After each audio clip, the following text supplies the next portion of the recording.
Roughly a quarter of the Netherlands sits below sea level, and much of the rest is barely above it. For centuries, the Dutch fought water with dikes, polders, and windmill-driven pumps. Floating houses are just the newest chapter in that same fight. In Amsterdam's IJburg district, an entire neighborhood called Waterbuit was built in the 2000s. Around 100 floating homes, each sitting on a hollow concrete pontoon instead of a fixed foundation. The houses are anchored to steel mooring poles sunk into the lakebed.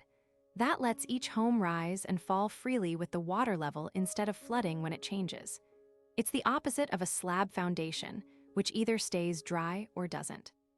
The water, the sewage, the electricity, the internet all run through flexible connections that move with the house. Honestly, that detail is arguably harder to get right than the floating hull itself. Rotterdam pushed the idea further with the world's first floating dairy farm, opened around 2019. Cows milked robotically on a structure that rises and falls with the river. Yes, floating cows.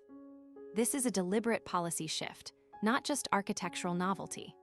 The Dutch Room for the River program moved the country away from purely fighting water with taller dikes and toward making room for it and living alongside it. Floating construction sidesteps the core problem with conventional flood defense. Dikes and walls have a design limit, and when water exceeds it, the failure is sudden and catastrophic.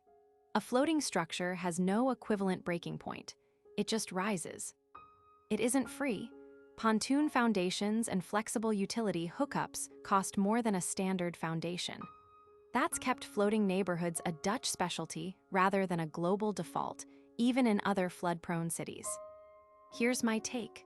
The Netherlands spent centuries treating rising water as an enemy to be walled out, and floating housing is the quiet admission that walls have a ceiling. It's a more honest strategy for a warming world. You don't outbuild the water. You learn to move with it.